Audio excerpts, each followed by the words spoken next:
Ovo ukazanje odobrila je crkva, a nosi poruku što moliti da netko ozdravi. Po ovim uputama mnogi su ozdravili. Ovo je jedno od najljepših marijanskih ukazanja u Poljskoj. Riječ je o ukazanjima Gospe u Greifswaldu. Sve započelo prije više od 140 godina. Svjedočanstvo i ukazanje je danas izvor nade, moliti ozdravljenje za mnoge vjernike. Sve počelo 27. lipnja 1877. 13-godišnja djevojčica Justina vraćala se kući iz crkve u malom poljskom selu Greifswaldu u Armiji. Pripremala se za prvu svetu pričest i upravo je položila ispit kod svog župnika oca Augustina. Kad su podne zvonila zvona za anđel Gospodnji, Justina je ugledala neobičnu svjetlost na javoru nedaleko župnog dvora. I u toj svjetlosti vidjela je lik odjeven u bijelo, kako sjedi na zlatnom prijestolju ukrašenom biserima. Zatim je primijetila kako se s neba spušta sjajni sjaj i anđeo zlatnih krila u bijeloj haljini. Djevojčica je zmolila za Romariju, a lik je ustao i zajedno s anđelom uzašao na nebo. I tako su započela ukazanja blažene djevice Marije koja su trajala sve do 16. rujna te godine. Sutradan, na isti poziv anđel Gospodnji, javor je opet bio osvjetljen. Kod njega se formirao zlatni krug, a na prijestolju su anđeli donijeli Gospu. Dva anđela položila su dijete Isusa na njezino lijevo koljeno, a drugi su držali krunu iza njezine glave, a jedan anđel držao je zlatno žezlo. Nad svima je bio anđel koji je pokazivao na veliki križ.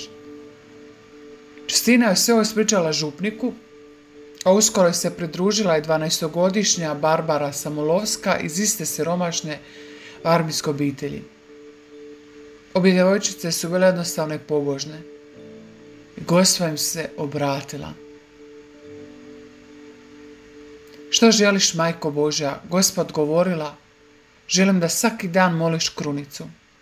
A tko ste vi? Gospa je rekla, ja sam blažena djevica Marija, bezgrešno začeta. Tijekom ukazanja djevojčice su pitale za ozdravljenje bolesnika i Gospa je dala posebne upute kako moliti devetnice za različite skupine. Gospa je dala jasnu uputu, te je rekla, za bolesne žene molite 9 dana krunicu i loretske litanije.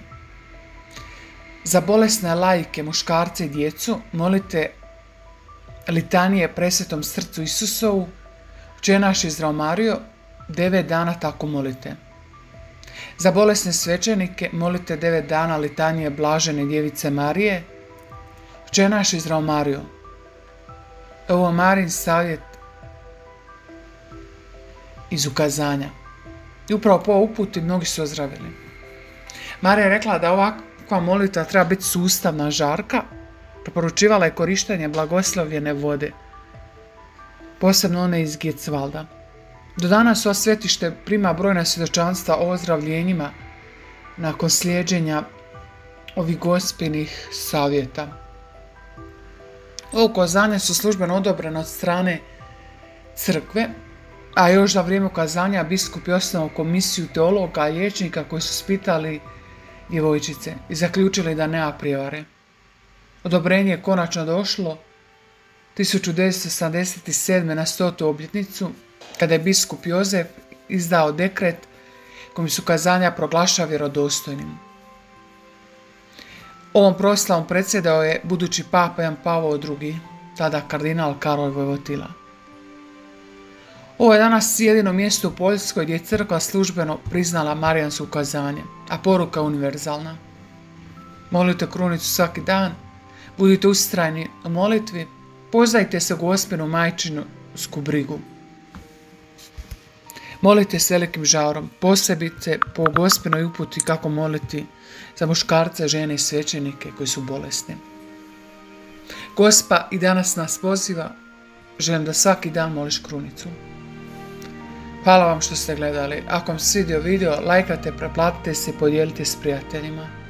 Božji blagoslov. Amen.